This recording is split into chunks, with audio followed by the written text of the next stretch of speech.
Namaste everyone, my name is Sirisha and today let's talk about Hinduism and diversity.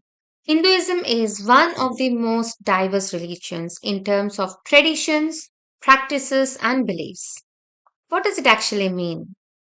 It means that Hinduism is not based on just one single belief, practice or the way of worship.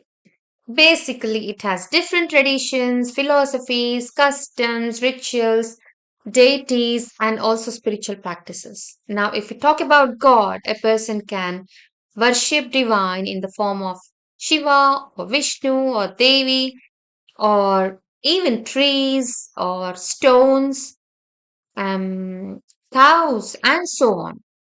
That's why we often hear this question, why are there so many gods in Hinduism? We will discuss this particular topic in detail in another video.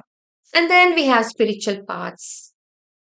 So for some people, it's the bhakti path or the devotion towards God is the ultimate path. For some, gaining knowledge and wisdom is the ultimate path. And for some, selfless service. And for some, just mastering their mind are the best paths. We are not discussing what is right and wrong here, but everyone believes that all these paths will lead to liberation. That is the moksha. And then we have different philosophical schools such as Advaitha, Dhvaitha, and so on.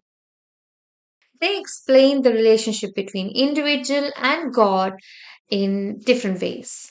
And that's why they have different philosophies. If we talk about Advaita, Advaita teaches that at the ultimate level, Atman, so the true self or the soul, and the Brahman, the ultimate reality or the formless God, are one.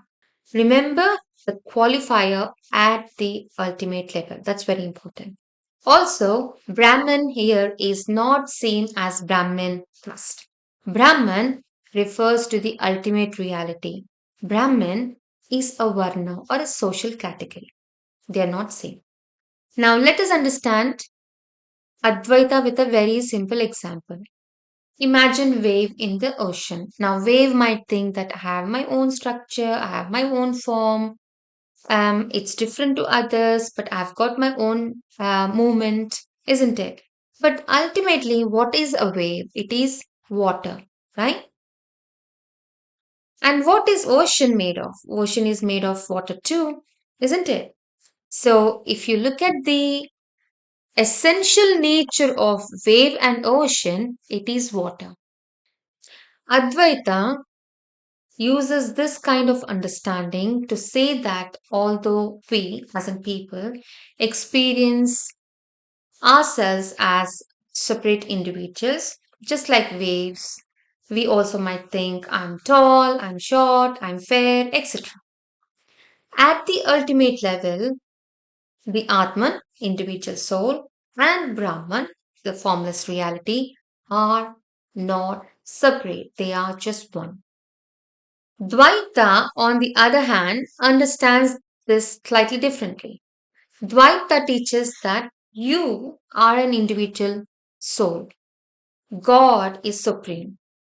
You can love God, you can worship God, you can attain liberation through God's grace, but you do not become identical with God. And the best example is sun and its light. Now, a person can experience light, feel the warmth of it, receive sun's light, but then he cannot become sun. So now you can see within Hinduism, there can be different ways of understanding the relationship between God, individual, and the ultimate reality.